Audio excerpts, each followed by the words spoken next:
Friends, news channel देख रहे आप सभी दर्शकों का बहुत बहुत स्वागत है। मैं हूं रमनदीप कौर। इस वक्त की बड़ी खबर आ रही है प्रयागराज से। क्या है पूरा मामला, देखने के लिए बने रहिए हमारे साथ। महाकुंभ 2025 में भव्य अमृत स्नान करने के लिए बसंत पंचमी के पर्व पर साधु संत अखाड़ों से जहां भव्य दिव्य यात्रा के साथ निकले, जहां आगे नागा सन्यासी थे तो पीछे महामंडलेश्वर और उसके पीछे महंत थे और आस्था की डुबकी लगाने के लिए संगम नोच पर यात्रा निकली भव्य दिव्य तरीके से, जहां हर हर गंगे, जय श्री राम और साथ ही जय हर हर महादेव के जय उद्घोष के साथ यहाँ पर साधु संत निकले और पूरे रास्ते जहाँ जय श्री राम और हर हर महादेव का उद्घोष करते दिखाई दिए, तो रथ पर जहाँ अलग अलग महामंडलेश्वर और शंकराचार्य विराजमान थे। और क्या कुछ कहना था इस पूरे मामले पर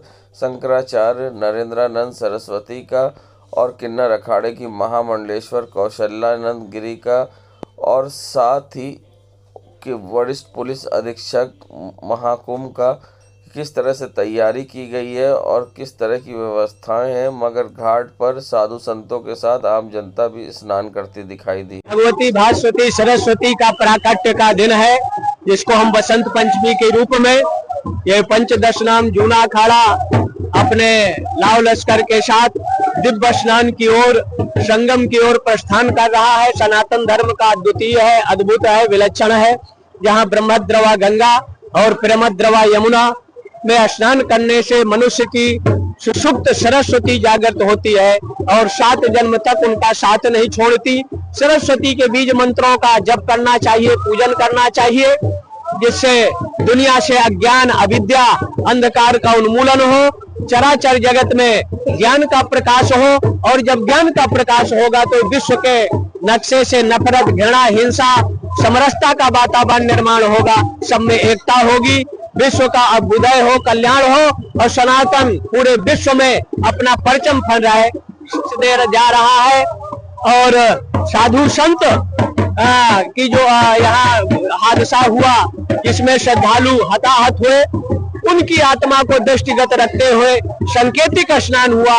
और इस समय जो स्नान भव्यता के साथ हो रहा है, सनातन का वैभव, सनातन का व्यक्तित्व, कृतित्व और एकता का संदेश दे रहा है। पंचमी है और हम लोग बसंत पंचमी के दिन जूना अखाड़े के साथ किन्नर अखाड़े स्नान करने जा रहे हैं, अमृत स्नान, और बहुत दिव्यता के साथ, भव्यता के साथ हमारा जुलूस, रथ, बाजा गाजा के साथ हम लोग जा रहे हैं।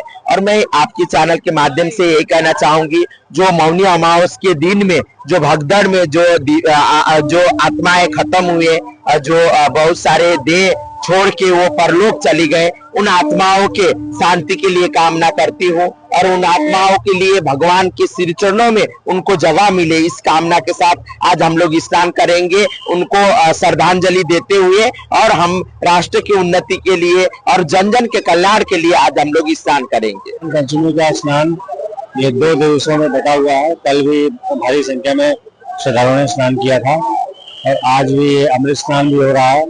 इसके दृष्टिगत हमने बृहद व्यवस्थाएं की थी। जो समस्त स्ट्रेटेजिक पॉइंट्स हमारे, उसमें भी हमने सुरक्षा व्यवस्थाएं की थी। जहां कभी पहले लीकेज हो गए थे उनको हमने बैरिकेड किया था। और जैसा आप देख रहे हैं, ये तीसरा अखाड़ा हमारा स्नान कर रहा है और सभी सुगम व्यवस्था चल रही है। वो तो मीडिया के ही ड्रोन है, हमारा एंटी ड्रोन सिस्टम लगा हुआ है, वॉच कर रहा हुआ है। जो परमिशन लिए हुए ड्रोन वही चलेंगे। साथ ही साथ हमारे टीजर ड्रोन्स हैं, जो कि एक निश्चित ऊंचाई से पूरे मेला क्षेत्र में नजर रखे हुए हैं। महाकुंभ में जहां अलग अलग संकल्प को लेकर लोग पहुंच रहे, तो कुछ लोग अपने काम और कुछ अनोखे अपनी गर्लफ्रेंड को लेकर चर्चा का विषय बने हैं और तेजी से वायरल बन रहे हैं। जहां अब एक युवक दातून बेच रहा है, मगर उसके पीछे उसकी गर्लफ्रेंड का हाथ होना वो बता रहा है कि उसके पास काम नहीं था और उसकी गर्लफ्रेंड ने कहा कि कुंभ जाओ और दातून बेचो, और अब वे इससे हज़ारों रुपए कमा चुका है और उसी पैसे से मोबाइल भी खरीदा है। और ऐसे में क्या कुछ कहना है युवक को, किस तरह से प्रेरणा मिली दातून बेचने की और कुंभ पहुंचा और किस तरह से यहाँ पर दातून बेच रहा है और क्यों उसके पीछे अपनी गर्लफ्रेंड का हाथ बता रहा है। आइए दिखाते हैं आपको जौनपुर के रहने वाले आकाश का क्या कुछ कहना है इस पूरे मामले पर किस तरह से उसे ये प्रेरणा मिली और कुंभ पहुंचकर किस तरह से उसने दतून बेची। तो हमें नहीं पता था, जब से हमारा गर्लफ्रेंड ने सपोर्ट किया तब से अंदाज में हम आ गए। नाम बुलाते हैं प्यार से और पर्सनल नाम लेने के लिए मना किया है, क्योंकि वो जान रहे सोशल मीडिया पे वायरल हो चुके हैं। इससे हमें परिवार से सपोर्ट बहुत कम मिला, इसलिए हमने गर्लफ्रेंड का सहारा लिया, उसमें हमें बहुत खुशी मिली। और उसी लिए भैया मुंबई पेपर दे चुके हो, अपना कमाओ। तो उसके बाद हम बोले, पिता का गर्लफ्रेंड को बताया कि जाए हम मुंबई, तो वो बोली तुम्हें कहीं नहीं जाना है, कुंभ चालू हो रहा है, मैं तुम्हें बिजनेस बता रही हूँ, जाओ अच्छा पैसा कमाओ। तो हमने बोला हमें यहाँ भाड़ा नहीं है जाने के लिए, कमाने की बात तो बहुत दूर है। तो बोली मुझसे 1000 रुपए ले लो और नीम की दातुन पूरा तोड़ लो 800 से 900 पीस और ले जाओ बेचो। सब महाकुंभ में दातुन नहीं लेके आते ब्रश। उसने कहा और हमने बात मान लिया और 3 साल से रिलेशनशिप में है साहब। मुंबई नहीं करती, अब हमें खुद 1000-2000 देती है खर्चा पानी, तो कैसे धोखा देंगे। दातुन मीठा दातुन है, इंडियन टूथब्रश, नीम का दातुन ले लो चाचा, 5 का एक ले लो ना चाचा, यही अंदाज है। महाकुंभ में अलग अलग तरीके से लोग श्रद्धालुओं की जहां मदद कर रहे हैं, उन्हें सुविधाएं दे रहे हैं, चाहे वो भंडारे के कोई कर रहा हो या फिर यहाँ पर आने वाले श्रद्धालुओं को नाश्ता करा रहा हो। मगर कुछ ऐसे लोग भी हैं जो अनोखे अंदाज में श्रद्धालुओं की मदद कर रहे हैं, जहाँ सरकार का भी इस पर ध्यान नहीं गया। जहाँ दिव्यांग लोग और बूढ़े बुजुर्ग लोगों को पैदल चलना पड़ रहा था, तो ऐसे में कुछ युवक अपनी मोटरसाइकिल पर निःशुल्क उन्हें उनके गंतव्य तक पहुंचा रहे हैं और हर बैरिकेडिंग से दूसरी बैरिकेडिंग मिलकर ये पूरी टीम काम कर रही हो। क्या कुछ कहना है इस पूरे मामले पर युवक का, आइए दिखाते हैं आपको। मैं माननीय मुख्यमंत्री जी का धन्यवाद दूंगा, क्योंकि मुख्यमंत्री जी की पहल थी कि जो लोकल लोग हैं वो सड़कों पे आए और मदद करें। तो उनकी बात सुन करके हम लोग में प्रेरणा जगी और 15 लोगों की टीम हमारी है पूरी, जो मौनी अमावस्या के दिन से ही पूरे श्रद्धालुओं को, जिसमें बुजुर्ग हैं, जिसमें दिव्यांग हैं, जिसमें बुजुर्ग महिलाएं हैं और बच्चे हैं, जो चलने में असमर्थ है, भीड़ की वजह से आप देख सकते हैं कि 10 से 15 किलोमीटर तक के पैदल सफर करना पड़ रहा है संगम तक आने के लिए।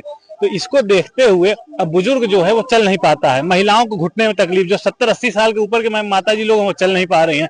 तो ये सब देखते हुए हम लोगों ने ये पहल करी। और कर पाऊंगा कि हमको कोई विशेष जानकारी इस चीज की नहीं है, बस मैं ये बता सकता हूँ कि जो मैं कर सकता हूँ वो मैं कर रहा हूँ। इसी तरह मैं सारे आम जनता से भी, बैरिकेटिंग तो की गई है, तो हम लोग की जो टीम है वो बैरिकेटिंग के तक ले, स्टेशन से बैरिकेटिंग तक एक टीम ले आती है हमारी, फिर बैरिकेटिंग से लेके अंदर तक जहां तक ले आना होता है वहाँ मैं और मेरे साथ के 4-5 लड़के वो करते हैं। आधी आधी टीम बांट रखी है हम लोगों ने। टीम में आपके लोग हैं? 15 लोग हैं हम लोग। तो बेसिकली मैं अपना प्रोफेशन नहीं बताना चाहूंगा, क्योंकि मैं सेवा कर रहा हूँ, तो यहाँ फेम लेने के लिए नहीं आया, मैं सेवा भाव से आया हूँ। महाकुंभ 2025 पर जहां लोग श्रद्धालु पहुंचकर आस्था की डुबकी लगा रहे हैं, अमृत स्नान के साक्षी बन रहे हैं, जहां करोड़ों श्रद्धालुओं ने अब तक आस्था की डुबकी लगा ली है, और किस तरह की व्यवस्थाएं हैं और इस पर क्या कुछ कहना था श्रद्धालुओं का, किस तरह से उन्हें यहाँ आने के बाद किस तरह की सुविधा मिली और किस तरह से उन्होंने आस्था की डुबकी लगी। मगर हर श्रद्धालु कहीं ना कहीं उत्साहित दिखाई दिया महाकुंभ को लेकर, जहां लोगों में काफ़ी उत्साह था और एक पर्व की तरह यहां पर हर कोई पहुंचकर मना रहा है और आस्था की डुबकी लगा रहा है और महाकुंभ 2025 का साक्षी बन रहा है, क्योंकि 144 साल बाद ये शुभ संयोग बने हैं जिसमें ये महाकुंभ हो रहा है। और ऐसे में दूर दराज से लोग पहुंचकर आस्था की डुबकी लगा रहे हैं। यहाँ पर पहुंचे युवक और युवतियों का क्या कुछ कहना था और बुजुर्गों का किस तरह से उन्होंने आस्था की डुबकी लगी, किस तरह का उत्साह था और किस तरह की व्यवस्थाएं थी सरकार की, आइए दिखाते हैं आपको। यहाँ पे बहुत अच्छी सुविधा है, सब चीज बहुत अच्छा है और योगी जी ने इतना बढ़िया करके दिया है। यहाँ पे जितनी फैसिलिटीज है बहुत अच्छी करके दी गई है। यहाँ पे जैसे कि आप देख रहे हैं किसी चीज की कमी नहीं है, और ना जैसे लोग कह रहे हैं कि यहाँ पे ये हो रहा है वो हो रहा है, भीड़ है, भड़कता है, मत जाओ, कुछ भी नहीं है, सब चीज नॉर्मल है, सब चीज कंट्रोल में है। जैसे बंदे कहते हैं ना कि उल्टा सीधा है, हमको कुछ नहीं चलना पड़ा, 5 मिनट चलना पड़ा हद से हद। और क्या, जो लोग कहते हैं 20-20 किलोमीटर चलना पड़ा, 40-40 किलोमीटर, झूठ बोल रहे हैं सब। मेरा नाम है गीतांश। यहाँ पे जिस तरीके के लोगों ने बताया है ना, उस तरीके की बिल्कुल भीड़ नहीं है। आदित्यनाथ योगी ने, मोदी जी ने बहुत अच्छा बंदोबस्त कर रखा सभी के लिए। हमने यहाँ 2 बार डुबकी लगाई है, कल रात के आए हुए हैं, कल रात को भी नहाए हैं, आज भी हमने साहिब स्नान किया है। बहुत बढ़िया है, आरामदायक है, कोई भीड़ भाड़ वाला इलाका नहीं है जी। बहुत अच्छी व्यवस्था है, फूल वर्षा बहुत अच्छी है, निशा हूँ फरीदाबाद से, फरीदाबाद आया हूँ जी। व्यवस्था बहुत सुंदर है, गंगा जी पे स्नान किया, कोई परेशानी नहीं हुई जी। हाँ, नहीं ठंड नहीं है, नहीं है। रविंदर। मुख्यमंत्री योगी आदित्यनाथ आ जाएंगे प्रयागराज। यहाँ प्रधानमंत्री के कार्यक्रम से पहले वे प्रयागराज पहुंचकर जायजा लेंगे। साथ ही वे त्रिवेणी संकुल जाएंगे और साथ ही लेटे हनुमान मंदिर में पूजा अर्चना करेंगे। अक्षय वट में भी पूजा अर्चना करेंगे और शाम को मुख्यमंत्री योगी आदित्यनाथ लखनऊ के लिए रवाना हो जाएंगे। देश दुनिया की खबरों के लिए world media times news channel को सब्सक्राइब करें।